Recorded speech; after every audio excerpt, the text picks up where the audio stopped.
You're listening to Systemic Era Podcast. The failure was designed. The future of the Democratic Party isn't socialism. It's something far more exciting, based on an article by Robert Wright.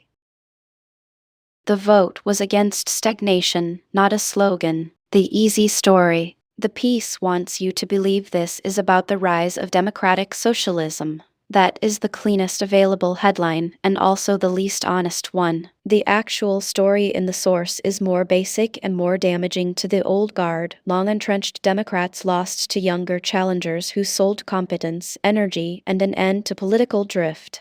Where power actually sat, the power in these races was not with the insurgents. It was with incumbents like Diana DeGette, who held her seat for nearly 30 years, and with the broader Democratic establishment that normalizes that kind of permanence. The source keeps circling the DSA as if the label itself explains the outcomes. It does not.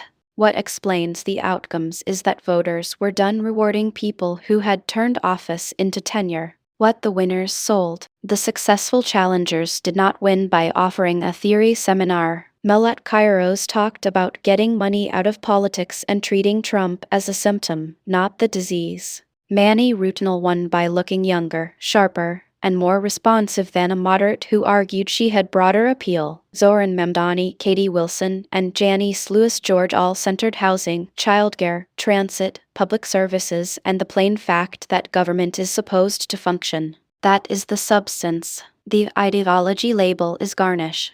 The misdirection. The source keeps leaning on youth, immigrant background, gender, and DSA membership as if those are the central political facts. They matter, but the piece uses them to obscure the deeper conflict. People are rejecting an exhausted political class that has not earned trust. It is convenient to frame this as a generational and demographic narrative because it sounds hopeful. It is less convenient to say the quiet part. The old political order failed at basic delivery and then asked for gratitude. The article also repeats the familiar trick of treating the energy around these campaigns as proof of a new movement, when it may be proof of disgust with incumbency, big corporate money, and hollow management. That is not the same thing. The pattern beneath the winds. These victories point to a recurring pattern in American politics. When institutions stop delivering, voters look for people who sound like they mean to break something, not because voters have become doctrinaire,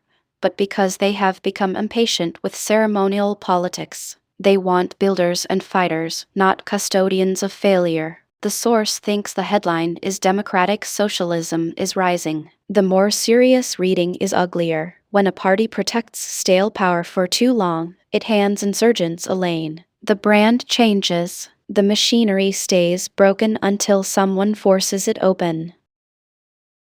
You've been listening to Systemic Error. Thanks to Alternet for today's article, with the automated voice of Amy. Thanks for listening.